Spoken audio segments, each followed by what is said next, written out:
Oke, sudah. Oke, selamat datang guys di courseku lagi. Kali ini aku mau belajar bareng sama kalian tentang mata kuliah Helang, History of English Language. Sebelumnya aku mau share screen dulu ya. Hmm, udah kelihatan belum? Masih loading kali. Udah, Kak. Sudah ya? Oke. Oke, History of English. Karena ini UTS, jadi yang dibahas, ini aku nggak commute kan? Oh enggak. Yang dibahas adalah external history. Yang dimaksud external history di sini berarti hal-hal di luar kebahasaan atau hal-hal di luar linguistik yang mempengaruhi the development of English. Sebelum kita mulai ke pembahasan, aku mau kasih satu hal yang, aku slideshow dulu. Nggak bisa.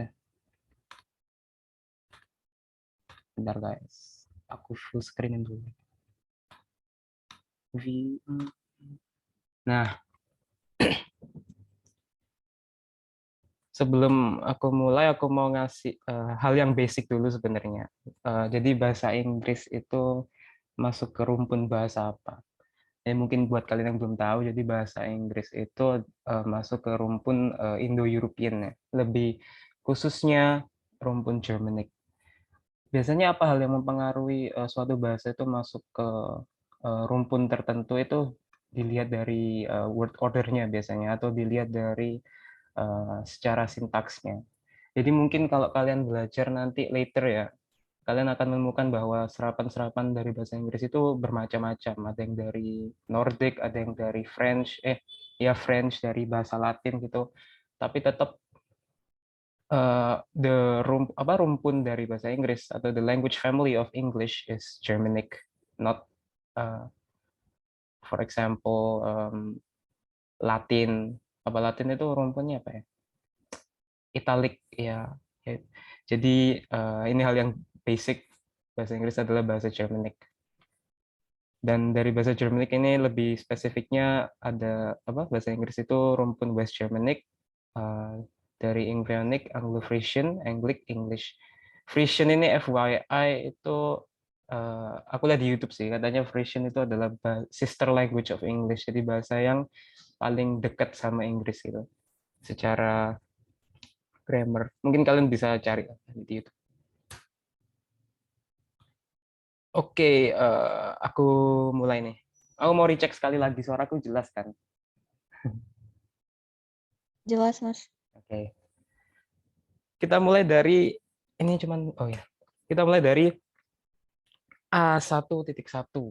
Jadi berawal dari invasinya orang Roman invasion di tanah Inggris atau di tanah Britain. Jadi sebenarnya sebelum kerajaan Inggris itu berdiri ya, itu banyak sejarah-sejarah sebelum berdirinya kerajaan Inggris itu. Salah satunya adalah pendudukan kerajaan Rome di tanah Inggris. Dan pendudukannya itu dimulai sejak tahun 43 sesudah Masehi, 43 Anno Domini. AD itu Anno Domini. Nah, yang hidup di tanah Inggris waktu itu nggak cuman ini aja.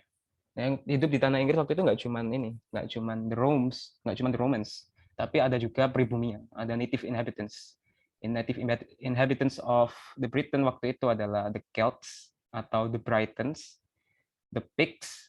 The Picts ini yang bertempat tinggal di Scotland atau di tanah Inggris bagian utara itu Scotland, dan the Picts. The Picts ini yang tinggal di Ireland. Ireland itu kan kalau Inggris itu kan ada dua pulau ya, pulau apa namanya, the Britain, pulau yang kanan itu yang Inggris sama Skotlandia sama Wales, sama yang kiri itu Ireland. Nah, orang-orang Picts ini tinggal di Ireland itu jadi harus melintasi selat dulu. Jadi kan ada dua pulau itu. Nah, ketiga pribumi ini, mereka itu bahasanya itu adalah bahasa Celtic. Jadi mereka itu berbicara dengan dialek mereka masing-masing, atau apa, mereka berbicara bahasa Celtic dengan dialek mereka masing-masing. Jadi setiap pribumi atau setiap inhabitants ini mereka punya dialek tersendiri, gitu. Dan sementara orang Roman di Inggris, mereka itu ngomong pakai Latin, secara khusus vernacular Latin. Vernacular itu bahasa sehari-hari. Gitu. Mungkin sama dosen kalian pernah ditanyain ya, kenapa kok yang di Inggris itu bahasa Latinnya vernacular? Pernah ditanyain gitu nggak? Pernah, Mas. Pernah Sama ya? Mem Erlita. Nah, pernah ditanyain gitu. Aku juga ingat dulu waktu kelas pernah ditanyain gitu.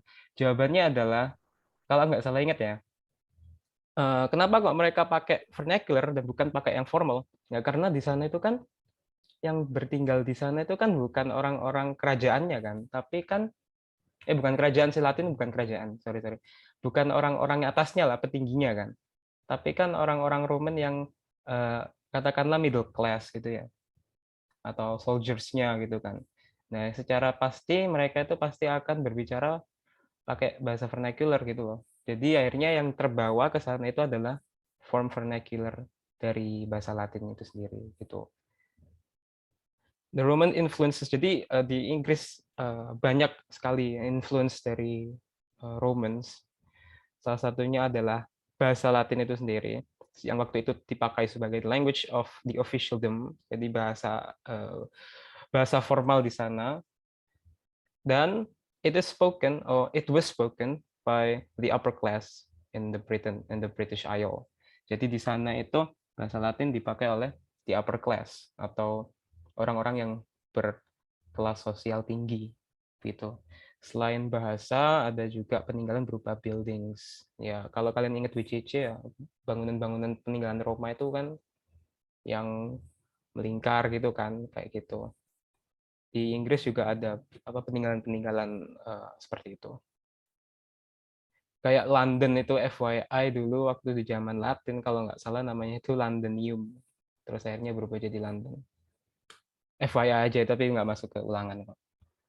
Oke, kedua kita beralih ke setelah bangsa Roma meninggalkan Inggris ya. Jadi pada tahun 410 the last Roman legion maksudnya left Britain. Jadi legion Roma yang terakhir atau bangsa Roma itu meninggalkan atau angkat kaki dari Kepulauan Inggris itu pada tahun 410.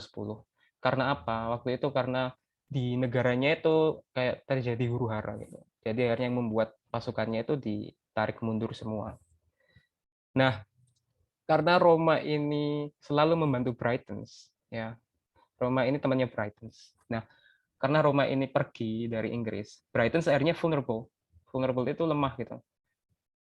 Nah, karena kelemahan ini, bangsa Picts dan bangsa Scots akhirnya lebih sering menyerang Brighton karena nggak ada bantuan dari Roman lagi. Gitu. Akhirnya Brighton cari bala bantuan. Dia nyarinya ke suku-suku Germanic di di daratan Eropa, di Germanic. Mereka menyeru ke The Saxons yang ada di Northwest Germany, the Angles yang ada di Denmark, dan the Jutes yang juga ada di Northern Denmark. Nah, mereka tiga-tiganya ini, the tribes ini, mereka itu secara kolektif, they are known as the Anglo-Saxons. Jadi Anglo-Saxons itu bukan satu kebangsaan Anglo-Saxons, no. Anglo-Saxons itu ya ini campuran dari tiga ini. Tiga suku bangsa ini namanya satu jadi Anglo-Saxons. Ketiga. Sekarang kita beralih ke 1.3. Jadi dari mana kata Inggris itu tercipta ya, English. Jadi kata English itu muncul di tahun 731 di bukunya Bede, judulnya adalah Ecclesiastical History of the English People. Dan kata English itu kalau digali secara morfologi ya, itu diambil dari ini kata Old English. Jadi awalnya itu Angli, dibedah lagi itu jadi Angle, itu Old England ya. Old England dari bahasa Old English namanya Angle. Dan menjadi Engelanda. Maaf, aku nggak tahu cara pronounce-nya. Kayaknya kayak gitulah. Engelanda. Artinya adalah English itu adalah any inhabitant of the country. The country maksudnya itu ya kepulauan Inggris itu. Dan sekarang kembali ke the Anglo-Saxons. Di sana akhirnya Anglo-Saxons itu menetap di sana ya, dan mereka membuat heptarchy, terdiri dari 7 kerajaan. Ya, kerajaan. Nah, heptarchy ini terdiri dari Northumbria, Mercia, East Anglia, Essex, Kent, Sussex, and Wessex. Seperti itu. Beralih ke 1.4, akhirnya setelah the Anglo-Saxon ke sana, Christianity itu tidak lama menyusul.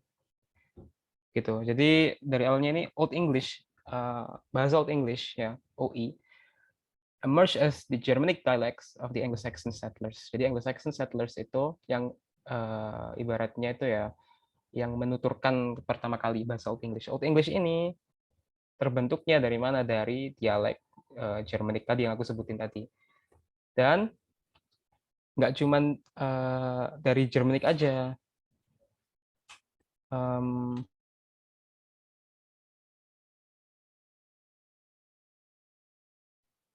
Dari mana tadi? Oh, dari ya influence ya. Jadi nggak cuman dari Germanik aja. Jadi Old English itu juga mengambil influence dari bahasa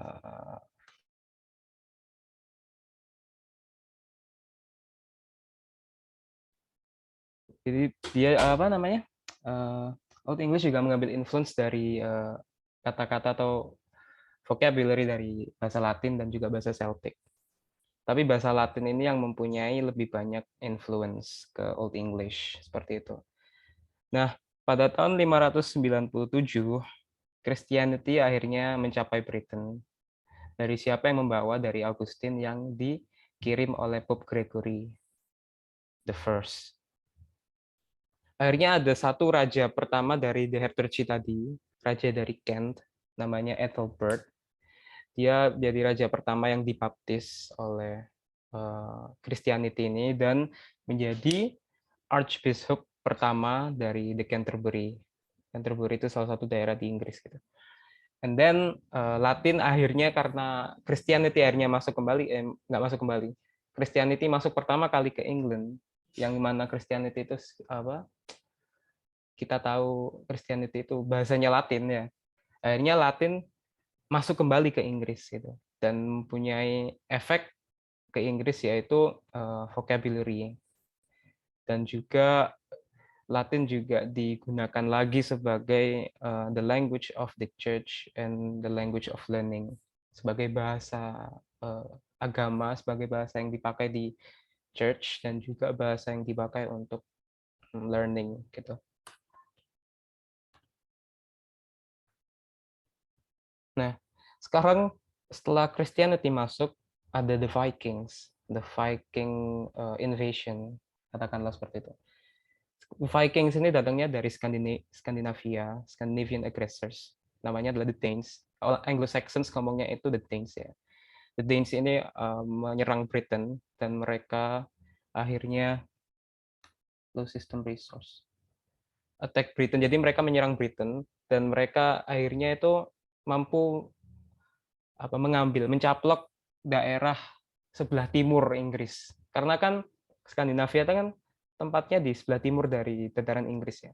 Jadi mereka mencaploknya itu wilayah timur Inggris itu. Dan waktu di dataran itu mereka mencoba untuk push to the west. Akhirnya King Alfred menggagalkan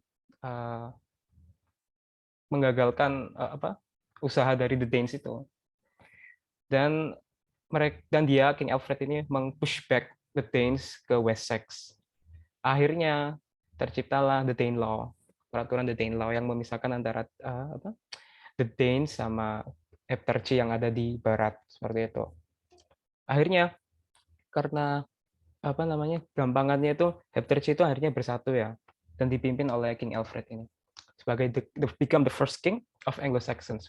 Dan juga later King Alfred ini ya di-recognize ya sebagai the first king of England. Jadi kalau kalian tanya, mungkin kalau kalian penasaran raja pertama dari kerajaan Inggris itu siapa? Sampai sekarang kan si Queen Elizabeth II kan. Ya, yang pertama yang diakui itu adalah King Alfred ini.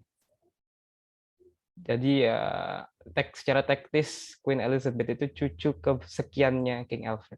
Seperti itu. And then terjadilah the Battle of Malden. The Battle of Malden ini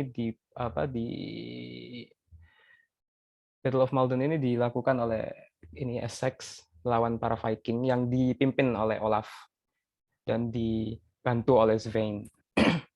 Akhirnya tahun Akhirnya tahun 1014 Svein berhasil drove atau berhasil gampangannya berhasil mengalahkan King Ethelred ya. Dan King Ethelred ini diasingkan ke Normandy. Normandy itu di mana? Normandy itu di Prancis. The northern coast of France di situ. Dan akhirnya Svein ini menjadi raja dari Inggris akhirnya. Jadi ibaratnya itu throne-nya itu diambil secara paksa. Dan di tahun yang sama dia mati dan diteruskan oleh Knut. Knut itu adalah his son, anaknya.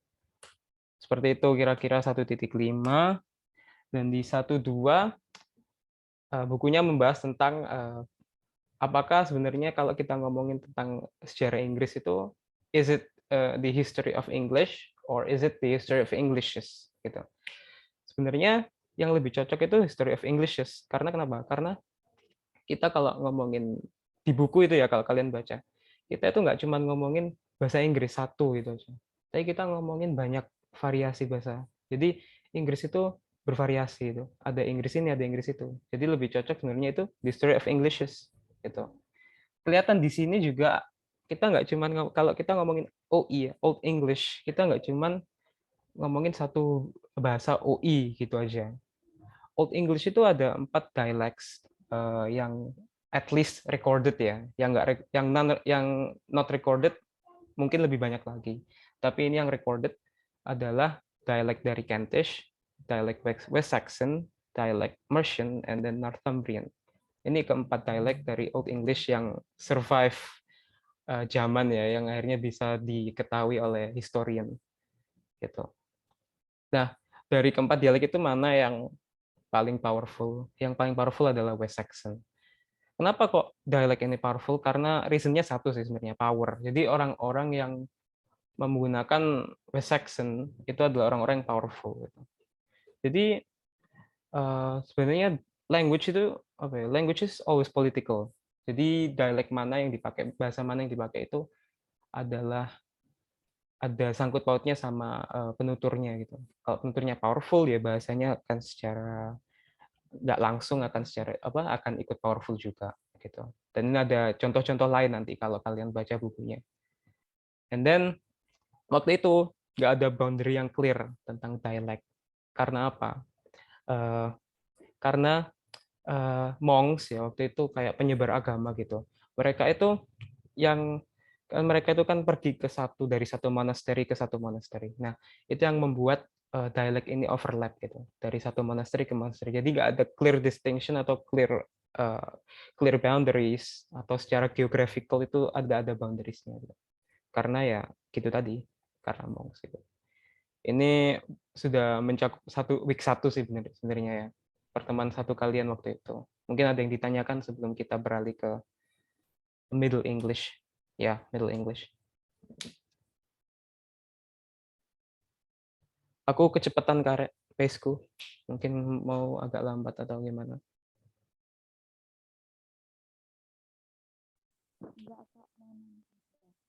Nggak ada yang mau bertanya dulu? Nggak ya? Oke. Kita lanjut ke Middle English.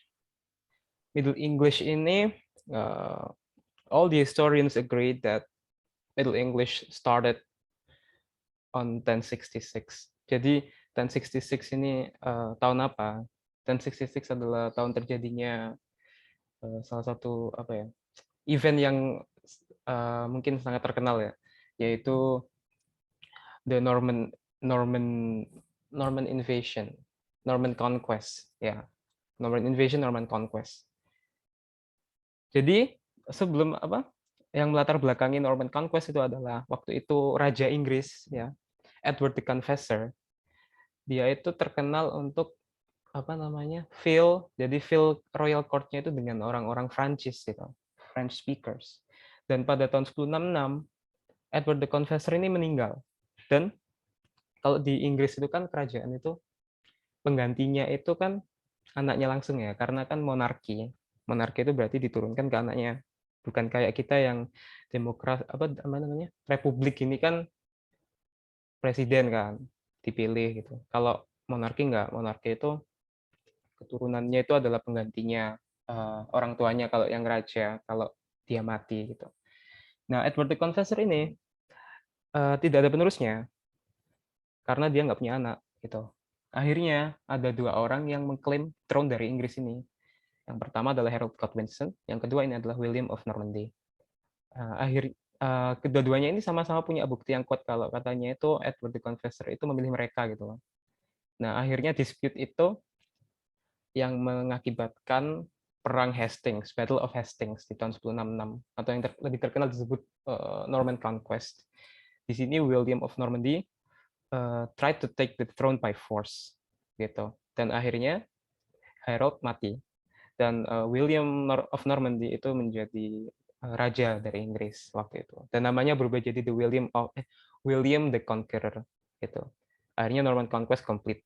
Norman Conquest selesai dan akhirnya French officially arrived and made contact with English. Seperti itu.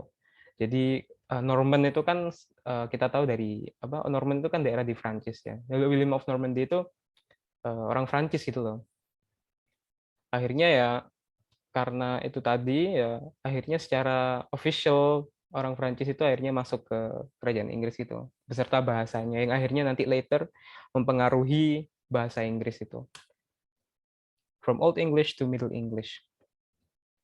Jadi di masa Middle English ini Inggris itu banyak sekali dipengaruhi oleh French and cause substantial change. Akhirnya menjadi apa? Old English atau Anglo-Saxon ya, Anglo-Saxon language itu berevolusi menjadi Middle English dan ini tahunnya di antara tahun 1100 sampai 1500 gitu.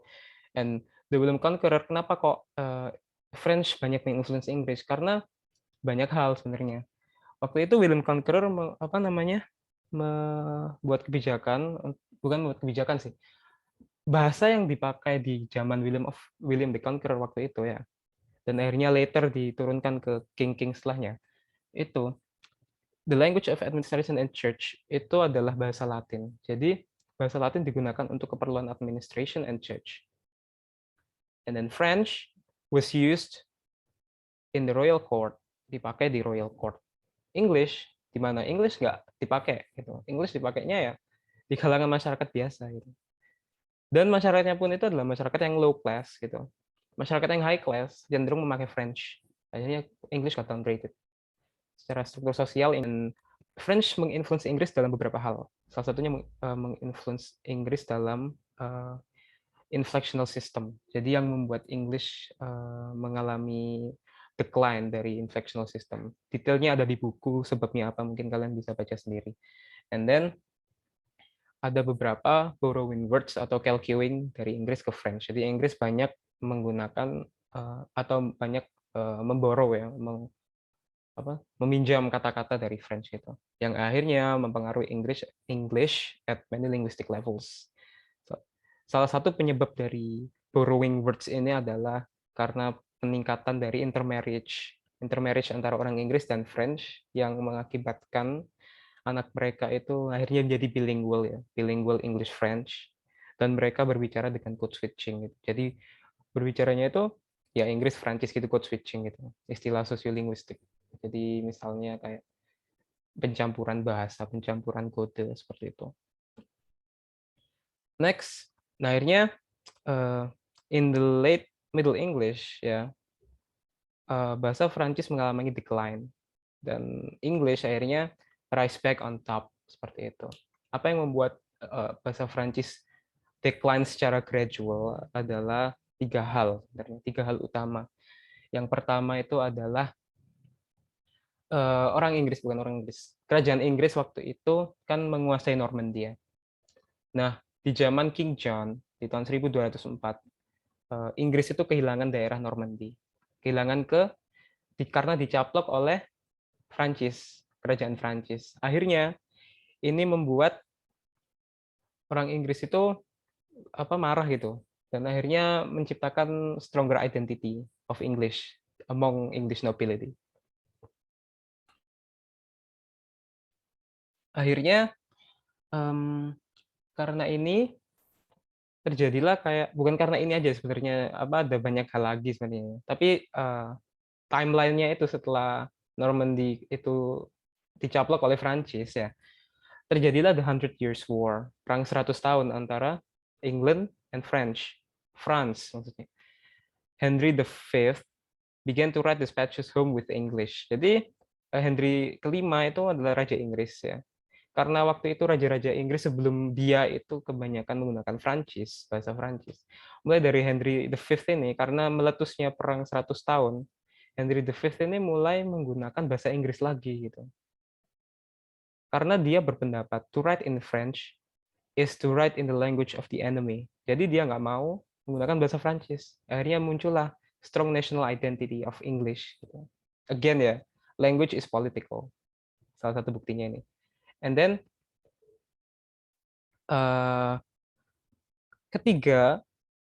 alasan ketiga maksudnya adalah the Black Death, pandemi penyakit the plague, pandemi the plague. Akhirnya yang menyebabkan populasinya itu mereduce karena mati semua ya, karena kena wabah ini. Dan akhirnya workforce-nya itu juga ikut turun gitu, reduce juga. Akhirnya the working class yang berbicara bahasa Inggris, mereka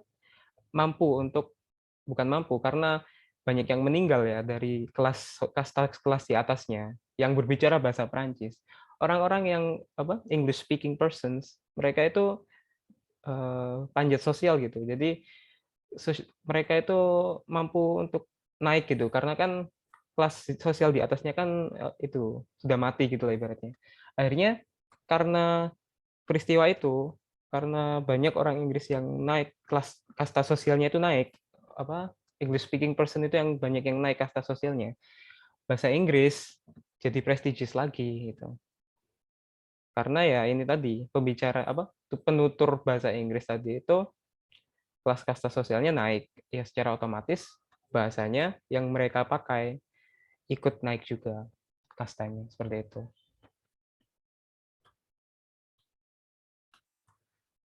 Middle English dialects. Jadi seperti Old English tadi, atau seperti yang kita bicarakan tadi, History of Englishes ya. Middle English juga punya banyak dialek. Dan sepertinya ini keluar di ulangan, aku lupa tapi mungkin keluar ya. Disuruh sebutin. Nah, ini diambil dari Burrow and Terville Peter tahun 96. Mereka mendistinguished ada 5 dialect. Northern dialect, West Midland, East Midland, Southeast, and Southwest. Seperti itu. Dan nggak seperti Old English tadi yang nggak jelas boundary-nya ya. Dialek ini bisa dikatakan sedikit lebih jelas gitu. Ada boundaries-nya tersendiri. Dan mereka dipisahkan oleh isogloss. Isogloss ini term dari sosiolinguistik ya. Jadi misalkan kayak gini. Daerah perbatasan ya, misalnya antara dialek Northern sama dialek ini aja, West Midland sama East Midland, ini kan pasti ada satu border di mana mereka itu bertemu gitu kan. Nah, border itu disebut isogloss gitu. Dan di isogloss ini bordernya itu nggak kayak rigid gitu. Jadi misalnya bordernya ini, yang sebelah kanan sini ngomong West Midland, yang kini East Midland. Jadi nggak segampang itu. Isogloss ini di border situ, di daerah border situ, bisa dikatakan dialeknya itu kayak blend into one gitu. Jadi tengah-tengah. Jadi isogloss itu seperti itu. Istilah di sosiolinguistik. A boundary denoting the point at which a difference can be noticed in the use of particular linguistic items. Next, ini kita beralih ke Middle English to Early Modern English. Mungkin dari Middle English dulu ada yang mau bertanya nggak dari kalian?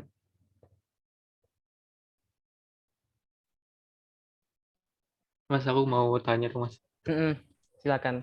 Aku yang Mm-mm. namanya language of court Iya, ini itu nih. kan pakai French ya. Iya. Heeh. Ya. Nah, itu royal court itu maksudnya apa ya? Dia tuh hal yang maksudnya dia tuh establishment-nya tuh apa gitu. Dia tuh kegiatan apa? Kok bisa sampai punya efek yang besar banget dengan dia harus pakai French untuk bahasanya sendiri gitu. Oke. Oke, terima kasih atas pertanyaannya. Kita balik lagi ke sini. Edward the Confessor filled the royal court with French speakers. Sebelum sebelum William the Conqueror itu mencaplok the throne ya. Sebelum dia itu Edward Confessor sudah mengisi royal court dengan speaker French gitu. Nggak tahu alasannya apa, aku kurang tahu. Mungkin karena ahli dalam hal perpolitikan, hal perhukuman, hal yang berhubungan dengan royal court itu mungkin dari Prancis gitu ya. Aku kurang tahu backgroundnya gimana. Tapi pokoknya itu. Akhirnya kalau the Conqueror ini orang Normandy, akhirnya ya lebih parah kan. Akhirnya dia memasukkan orang-orang Prancis itu lebih banyak gitu ke royal court. Yang akhirnya berpengaruh ke sini. Akhirnya kayak royal court itu bahasa yang dipakai itu bahasa Prancis. Karena ya dari raja itu tadi gitu. Itu sih kalau dari aku. Sudah menjawab apa belum? Si royal court itu jadi kayak bahasa kerajaan gitu ya. The royal court itu ya gampangannya itu apa ya? Bahasa politik lah. Jadi kayak pembahasan politik gitulah. Yang berhubungan dengan politik, hukum dan lain-lain gitu. Itu menggunakan bahasa Prancis. Kayak misalnya kayak di sini tuh orang-orang yang ada di pemerintahan itu pakai bahasa Inggris gitu misalnya. Gitu. Sementara kita itu yang vernacular yang di luar ini kita pakai bahasa Indonesia. Ya contohnya kayak gitulah. Oh, kayak misal kalau lagi rapat paripurna gitu ya, Iya bisa dibilang kayak French. gitulah ya. Oke. Ya, ya. Oke, thank you, Mas. Oke, sama-sama. Disclaimer mungkin kalau aku salah menjelaskan maaf ya. Tapi ya I did my best. Next kita beralih ke sini. Nggak ada yang tanya lagi kah? Nggak ada ya. Oke. Kita beralih ke A4.1. Ini kita sudah beralih ke ME to E-Mod-E, Middle English to Early Modern English. External influences on pronunciation. Jadi di zaman peralihan dari Middle English ke Early Modern English ini terjadi apa ya namanya itu bukan peristiwa sih. Terjadi kayak pergeseran shift of vowel sound. Peristiwanya dikenal dengan the Great Vowel Shift. Great Vowel Shift itu adalah gradual modification in long vowels.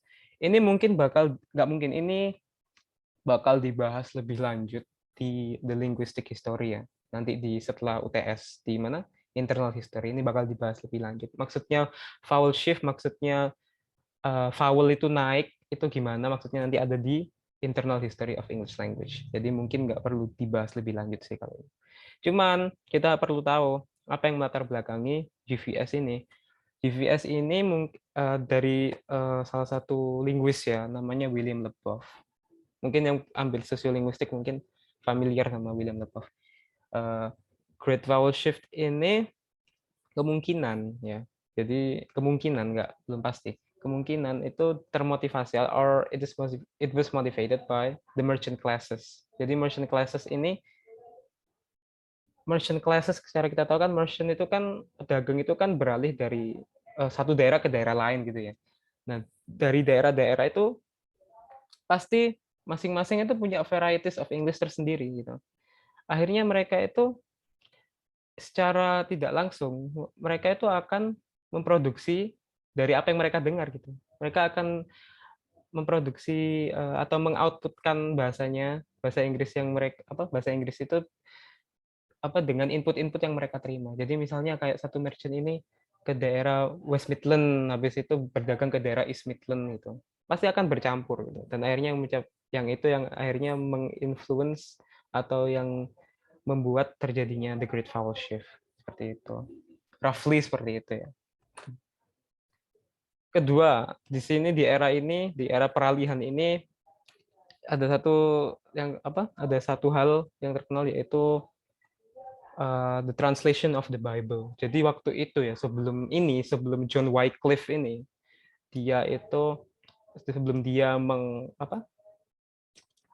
mentranslate apa namanya Injil ya Bible dari bahasa asal ke bahasa Inggris itu sebelumnya nggak boleh. Walaupun John Wycliffe ini juga nggak boleh sebenarnya, makanya kan dihukum dia. Sebenarnya itu Bible itu nggak boleh karena apa? Karena ya itu apa namanya Bible itu sakral gitu kan. Jadi masa sesuatu yang sakral diterjemahkan ke bahasa lain yang nggak sesakral bahasa Latin gitu. Gampangannya seperti itu karena Latin itu dianggap sakral gitu, bahasa yang dipakai di Injil itu sakral gitu. Jadi pada tahun 1380 sampai 1382 John Wycliffe itu yang pertama kali memproduce translation Inggris ya atau terjemahan Bible bahasa Inggris yang unauthorized. Jadi ini ibaratnya itu nggak diautorisasi sama kerajaan, nggak di apa namanya, nggak diakui atau nggak diauthorize lah sama kerajaan. Akhirnya, tapi walaupun nggak diauthorize ini, apa John Wycliffe ini tetap mendistribusi, jadi nakal gitu dia, tetap mendistribusikan Bible ini.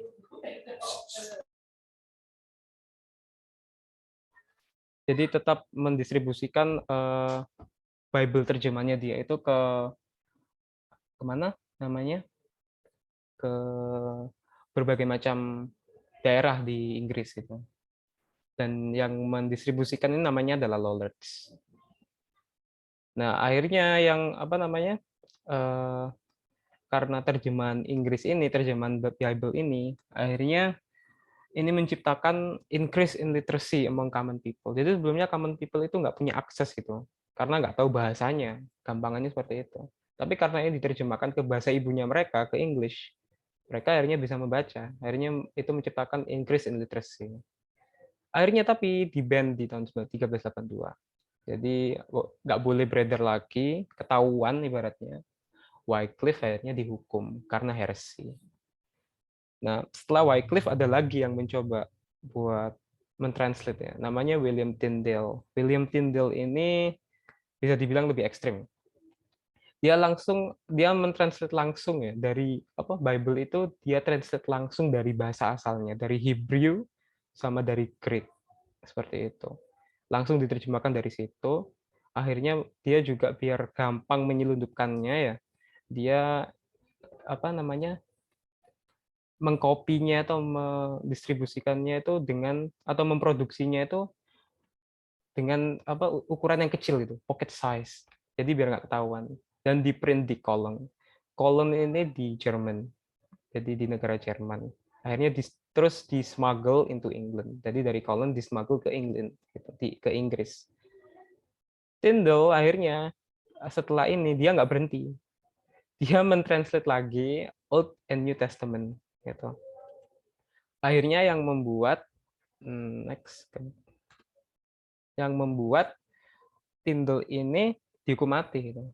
Di sini. Jadi Tyndale ini influence-nya sangat besar. Jadi kayak tadi yang Wycliffe, influence-nya Tyndale ini sangat besar dalam perkembangan literasi di Inggris gitu. Tetapi ya tadi balik lagi, Tyndale's translation was seen as heretical. Dan akhirnya tahun 1536 he was burned at stake. Jadi dia dibakar gitu. Hukuman mati waktu itu. Tapi sebenarnya itu ya, kalau kalian mungkin nanti ngambil Introduction to Translation Studies, itu juga bakal ngebahas ini dan sebenarnya alasannya itu nggak segampang itu gitu. Ada alasan yang mendasari lain-lainnya gitu. Tapi nggak akan aku bahas di sini. Akhirnya tahun 1539, tetapi 3 tahun setelah kematiannya Tyndale, rajanya yang waktu itu siapa ya? Pokoknya raja waktu itu, aku lupa nyantumin di sini. Raja tahun waktu itu, tahun 1539 ini, dia change his mind gitu. Dia merubah pikiran dia dan akhirnya membolehkan translation of English Bible gitu. Dan akhirnya terjemahan yang di-authorize sama King ini yang menjadi basis dari King James Bible pada tahun 1611.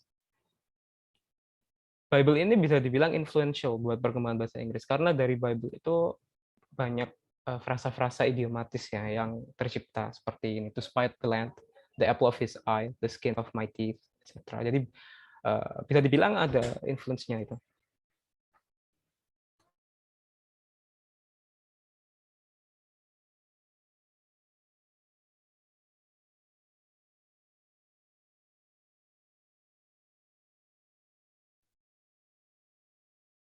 Ini sudah selesai sih, 4.1, 4.2 cuma segitu.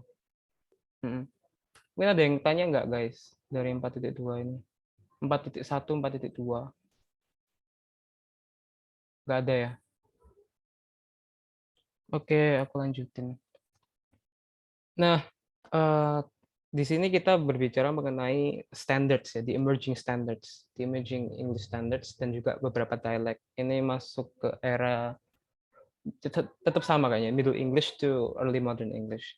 Jadi pada tahun 1963 Samuels itu mengidentifikasikan ada 4 tipe of written standard English waktu itu di era antara peralihan dari MI ke IMOI. Ada 4 standard, ya 4 standard waktu itu. Yang pertama itu Central Midland Standard. Ini adalah literary standard, dan yang akhirnya tahun 1430 itu died out atau tidak terpakai lagi. Kemudian yang emerging selanjutnya adalah Early London English. Setelah Early London English, muncul London English. London English ini adalah yang dipakai oleh Geoffrey Chaucer, ya, penulis dari The Canterbury Tales. Jadi The Canterbury Tales itu dialek yang dipakai di tulisan dalam novel karya sastra The Canterbury Tales ini adalah London English.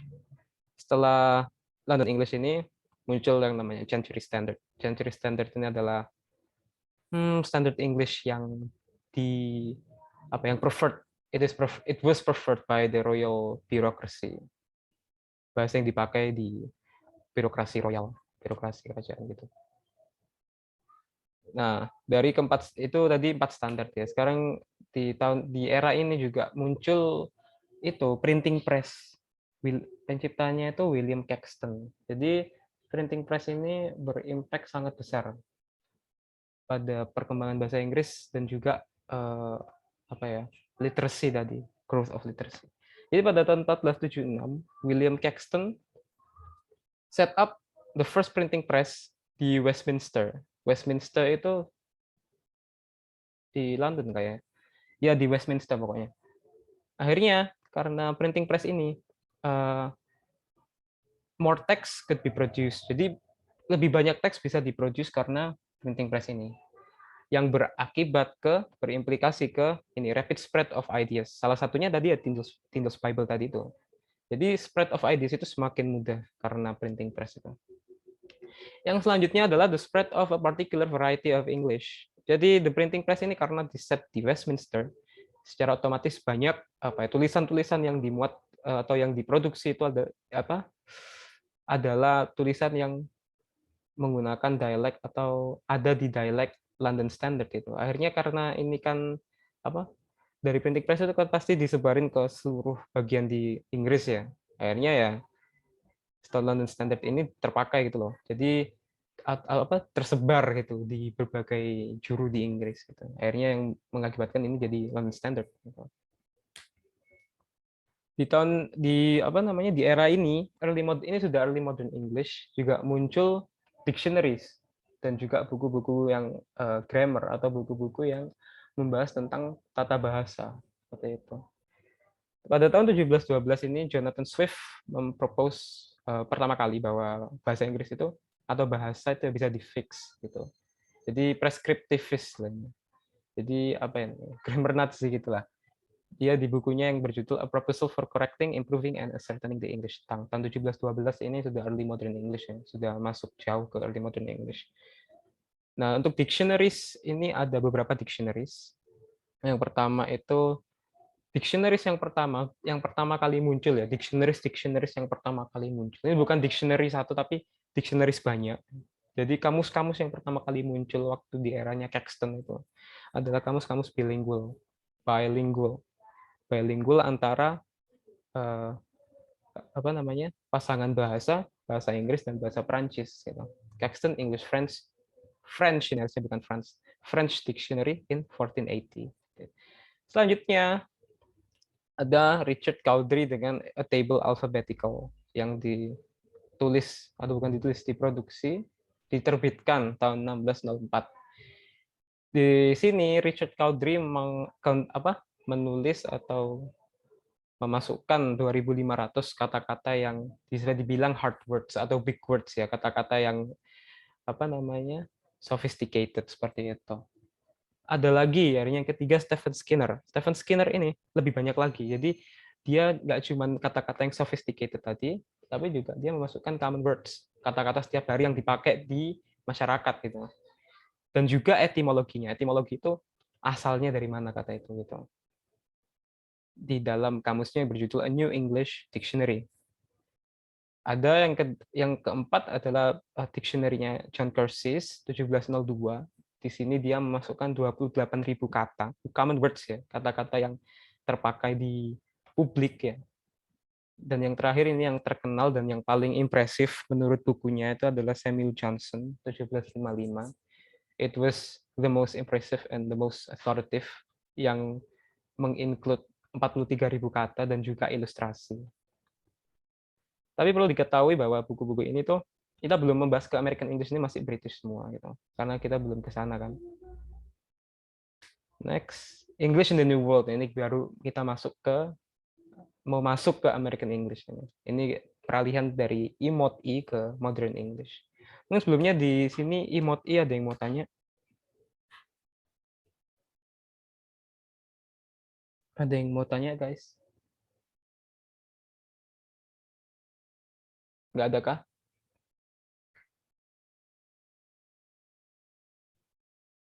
Suara aku denger kan? Oke, ya udah nggak ada yang tanya kalau gitu. Oke, next kita beralih ke sini. English in the New World. New World yang dimaksud di sini itu Amerika ya. Jadi waktu itu kan Amerika belum ditemukan. Jadi ada terjadi ekspedisi gitu. Amerika disebut New World. Seperti itu. Di era ini di sekitar tahun 1500 sampai 1600-nya terjadi di sekitar 1500 sampai 1700-an ya. Itu terjadi ini, kolonisasi kerajaan Inggris ke Amerika. Dimulai dari sini. Late 1500s up to early 1600s ya, dari tahun 1500-an sampai 1600-an. Itu pendatang Inggris pertama ke Amerika. Dan mereka settle di Newfoundland. Newfoundland itu Kanada kayaknya. Newfoundland itu di situ, sekitar Amerika situ. Namanya aja Newfoundland ya. Pulau temuan baru. And then di North Carolina. Waktu itu namanya belum North Carolina ya. Karena emang kan belum ada namanya. Tapi sekarang namanya daerahnya North Carolina. Tahun 1607 hadir lagi. Ini apa ini belum tak lanjutin. Hadir lagi di Jamestown, Virginia. Nah, pendatangnya ini dari Gloucestershire and Somerset. Seperti itu. And then tahun 1620 hadir lagi di Plymouth, Massachusetts. Nah, yang hadir di sini itu orang-orang Inggris yang lari dari religious persecution. Jadi ini para Puritans yang lari dari persekusi agama. Dan dia menumpang di kapal Mayflower. Nama kapalnya Mayflower, ingat-ingat. Dan mereka ini berasal dari daerah Midlands. London itu kayaknya Midlands ya, daerah Midlands yang tadi itu. Nah, itu 1620 ya. Terus kita next langsung ke 1732. British Empire secara resmi itu mencaplok beberapa daerah di East Coast of America. They nggak annex ya karena nggak ada yang berkuasa juga di situ. Dan pokoknya mereka mendirikan koloni 13, the 13 colonies of British Empire in East Coast of America. 13 kolonisnya ini bisa kalian cari sendiri mungkin. Tapi kayaknya nggak masuk lah. And then selain Amerika juga ada beberapa negara lagi yang ada di sana. Seperti yang pertama itu ada French. The French itu menguasai Kanada di utara Amerika, di utara benua Amerika situ, Kanada. Spanish itu menguasai Florida. Florida itu daerah selatan itu ya. The Dutch menguasai New Amsterdam. Tapi akhirnya berubah menjadi New York setelah British gain control di tahun 1664. Jadi sebelum jadi New York namanya itu New Amsterdam karena dikuasai oleh Belanda. Next. pada tahun 1619 itu terjadi eh, apa namanya, orang Afrika itu, atau African slaves, apa, budak-budak Afrika ya, budak-budak berkulit hitam Afrika itu dikirim kerja di Amerika di plantation, di tobacco plantation gitu. Akhirnya karena ini terjadilah ibaratnya itu blend antara people dengan background yang berbeda. Dengan background berbeda itu dengan background linguistik yang berbeda juga. Akhirnya hal itu membuat the emerging of new varieties of English seperti itu. Langsung next ke 1763 sampai 1789.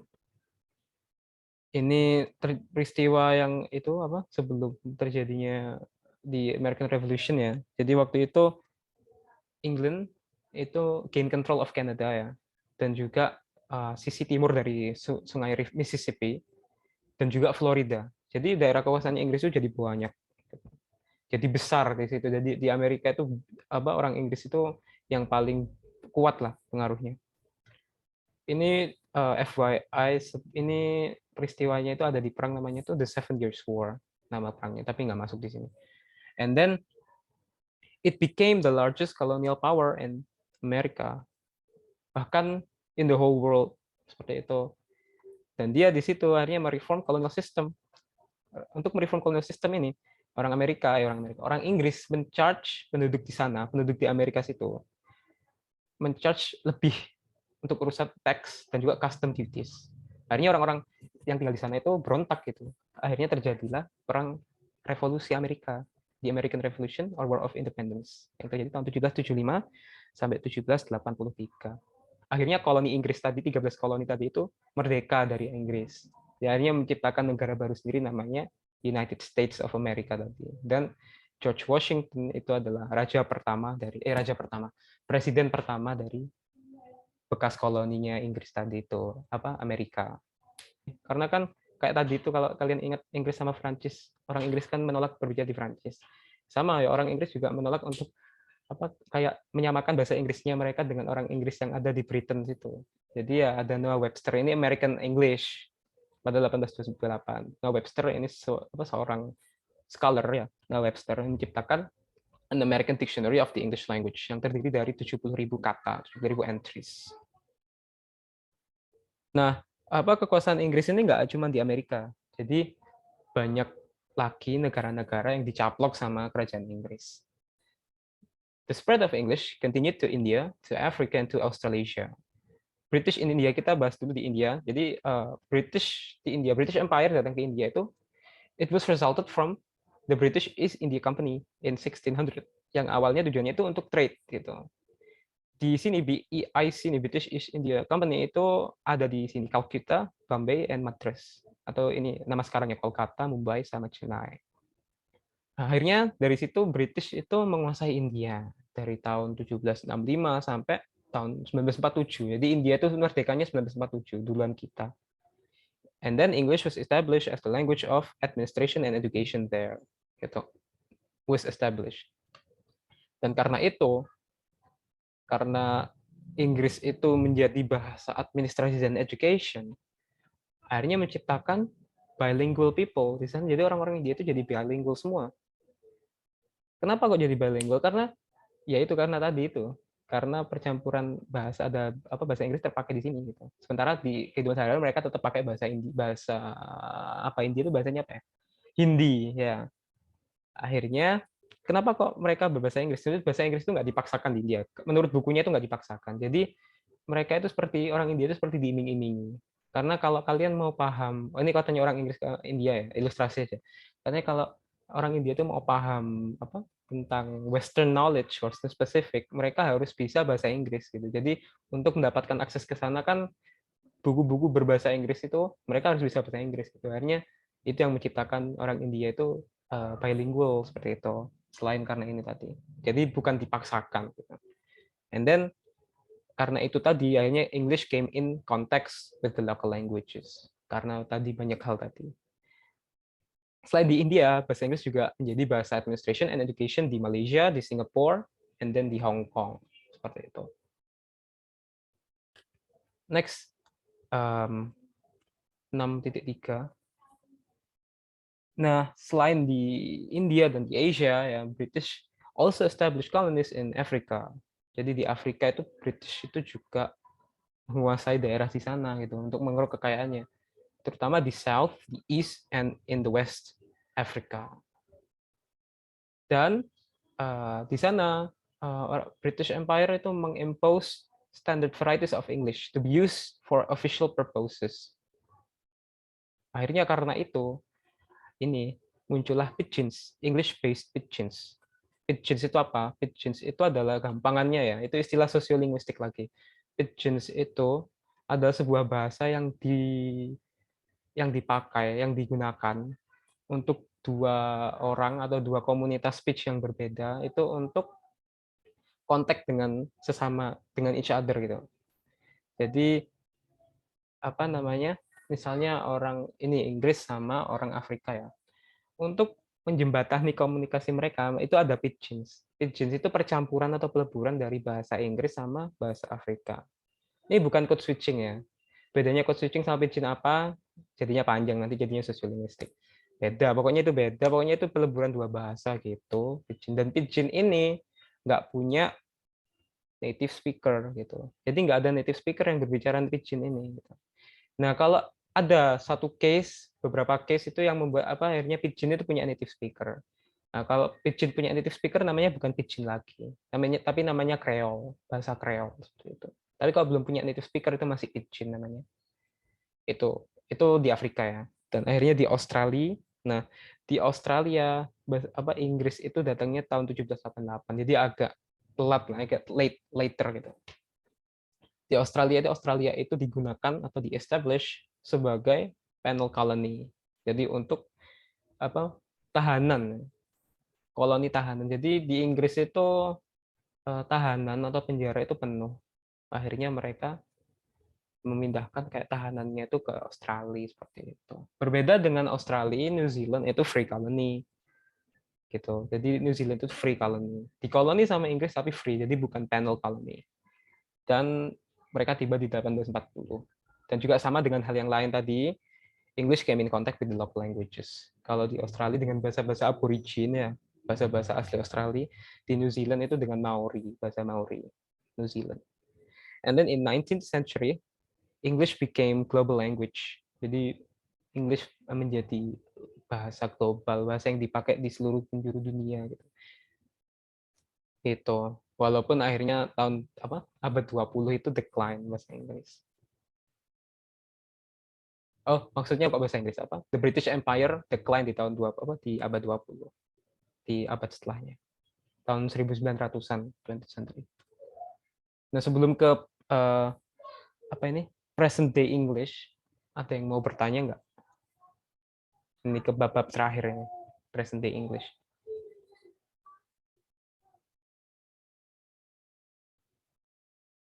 Nggak ada kah?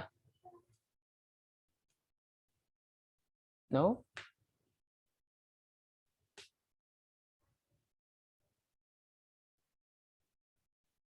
Ada kah guys? Nggak ada ya? Oke. Dengar tapi suaraku dengar kan? Dengar, Mas. Oke. Sip, sip, sip. Aku tak tanya, suaraku dengar aja biar ada respon. Oke, move towards PDE. Bab A7.1 yang dibahas pertama adalah the Industrial Revolution, PDE. Di Industrial Revolution itu terjadi tahun ini sekitar tahun 1700-an, 1700s. And it was instrumental in causing movement of people. Jadi Industrial Revolution ini menginfluence terjadinya banyak movement dari people. Karena orang-orang itu movement ya, orang-orang itu pada apa namanya? Movement itu apa bahasa Indonesia? Movement itu apa? Pada berpindah tempat lah, gampangnya berpindah tempat dan bertemu dengan sesama dengan orang-orang lainnya, akhirnya menyebabkan orang-orang dengan dialek Inggris berbeda itu bertemu. Gitu. Akhirnya dialects came in contact, and then terjadilah linguistic changes dan juga linguistic developments of English dari kontak dari dialek-dialek itu, seperti itu. Nah ini ditambah atau diperparah, bukan diperparah sih, ditambah lagi dengan the Enclosure Acts of the 1700s. the Enclosure Acts of the 1700s. Enclosure Act ini memprevent atau membatasi, bukan membatasi, melarang ya, melarang the grazing of animals on common land. Karena dilarang tadi, orang-orang yang berpenghasilan dari situ, ya, yang tinggal di rural areas, mereka bermigrasi atau berurbanisasi ke kota untuk mencari pekerjaan. Akhirnya dialects came in contact lagi and mereka mix lagi. Dan terjadilah blurring of the traditional boundaries of rural vernaculars. Dan urban dialects arose seperti itu. Karena perpindahan orang yang sangat masif di era Industrial Revolution ini. Industrial Revolution 1.0. Now we are in 4.0. 7.2, the Oxford English Dictionary. Oxford English Dictionary ini pertama kali diproposed oleh the British Philological Society, yang mana James Murray itu adalah editor pertama dari kamus ini, gitu. Dan proyek ini berlangsung dari tahun 1882 hingga 1928. 1928 adalah tahun di mana the final volume was completed. Dan second edition-nya dirilis tahun 89 along with the electronic version in 1992. Seperti itu. And then apa yang membuat the Oxford English Dictionary ini stand out? Karena its sheer size, ya, size-nya yang terdiri dari 10 volume dan 450.000 words. 450,000 words. Dan juga comprehensive nature. Kata-kata di sana itu ada definisinya, ada asalnya, etymology itu asal, ada cara pronunciation-nya, ada parts of speech itu kayak verb, adjective gitu. Dan juga ada konteks pemakaiannya itu gimana. Akhirnya second edition of the OED ini mencakup juga World Englishes. Contohnya Australian English, Singaporean English, dan lain-lain. Seperti itu. Sekarang A73, kita berbicara ke spoken standard sekarang. Tadi kan tulisan terus. Spoken standard of the PDE. Spoken standard waktu itu di Inggris itu adalah RP, Received Pronunciation. It was spoken by the educated class. RP. RP itu kalau kalian nonton itu apa namanya? The Crown. Pernah tahu seri The Crown ya? Ada yang tahu nggak? Ada yang lihat? Mas. Ya. The Crown itu pakai RP. Ya kalau kalian penasaran RP itu bunyinya gimana ya, itu lihat The Crown itu. Itu RP, the English of the Queen, the language of the Queen. RP. RP waktu itu adalah spoken standard dari bahasa Inggris waktu itu. Diimpose-nya gimana dari Education Act itu. Waktu itu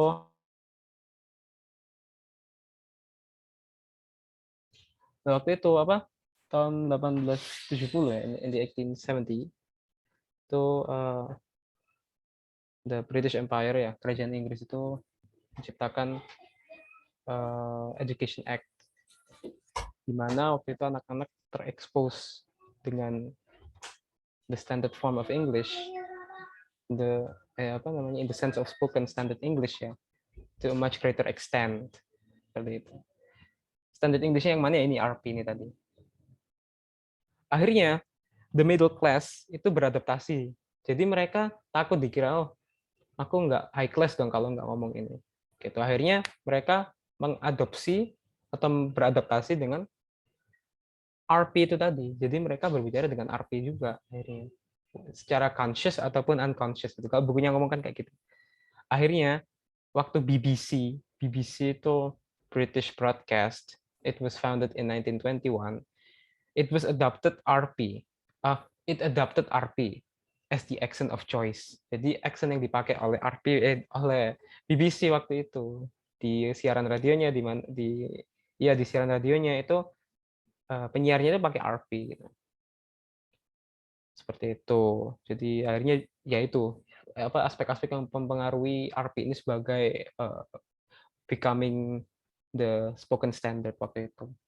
Dan RP sekarang is taking on more characteristics of estuary English. Jadi RP sekarang itu banyak mengambil karakteristik dari A Story English. A Story English itu ya mungkin kalian bisa baca sendiri di buku ada kok di bagian ini.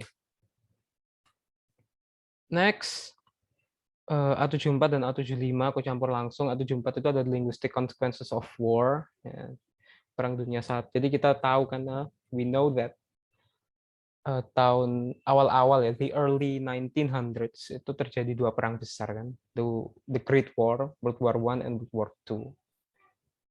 Karena di 2 perang itu kan jelasnya itu banyak kosakata baru yang muncul. Seperti ini, leksikon baru yang muncul dari war adalah seperti blitz, radar, and blackout.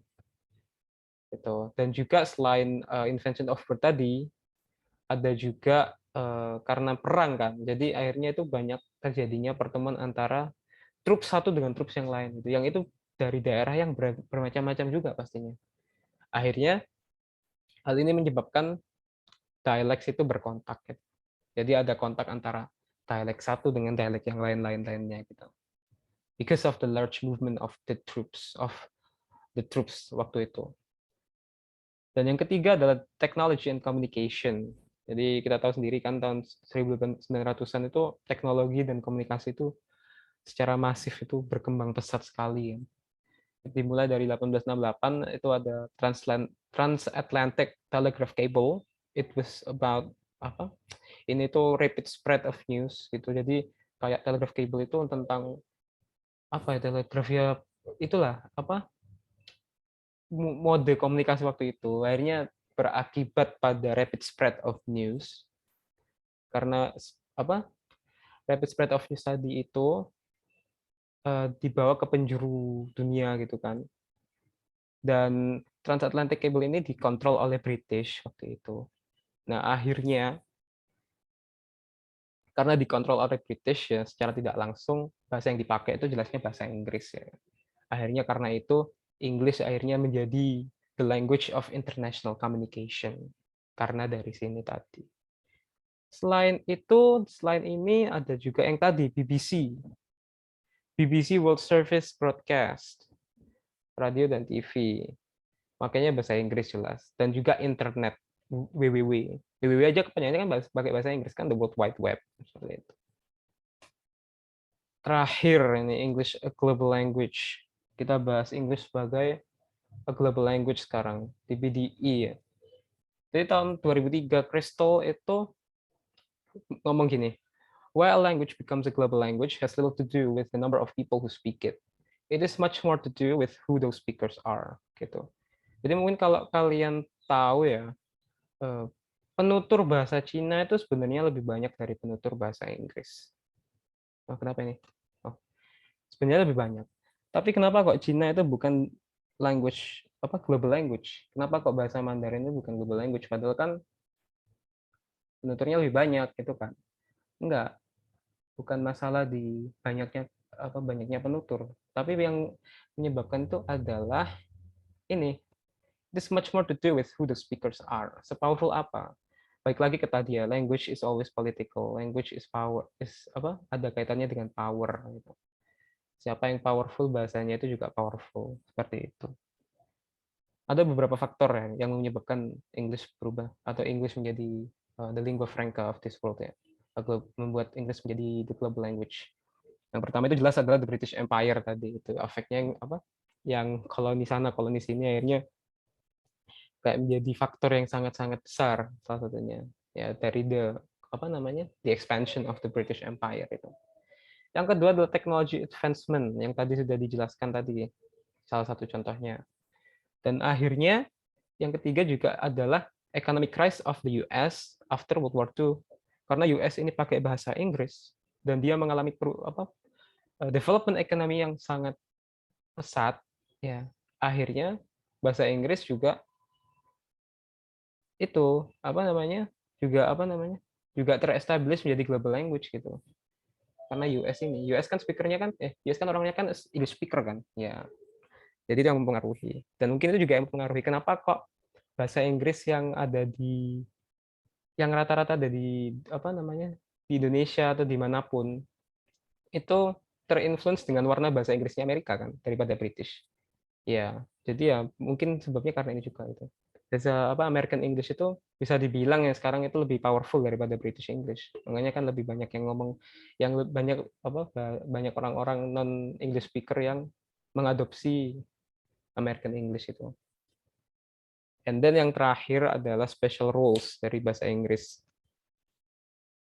Itu bahasa Inggris itu di beberapa negara itu adalah bahasa official.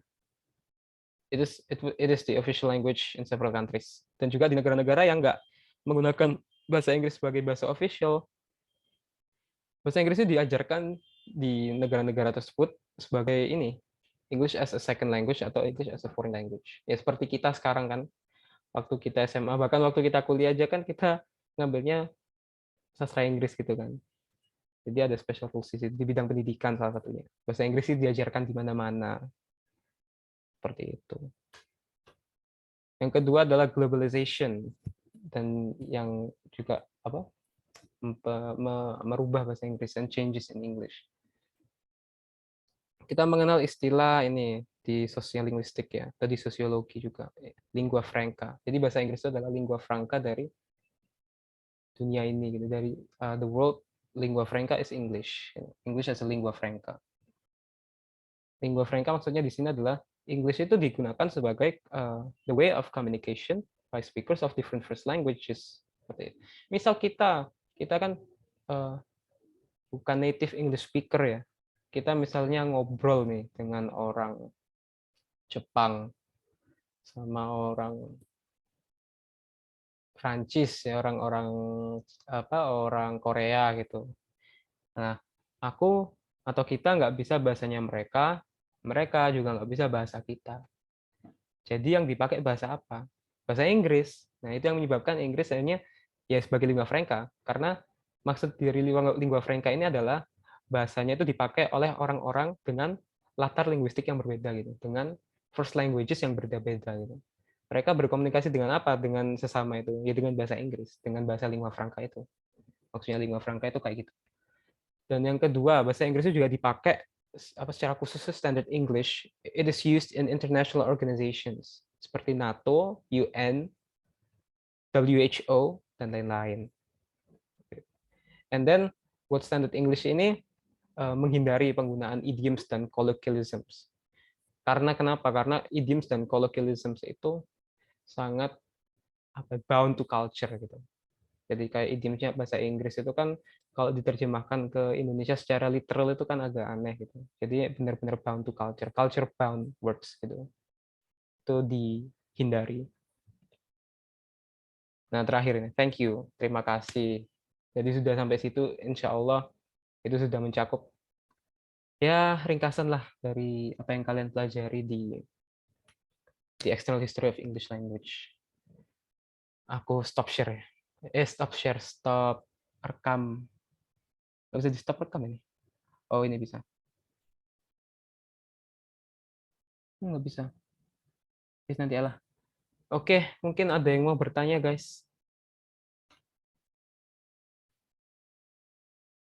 Aku stop dulu ya.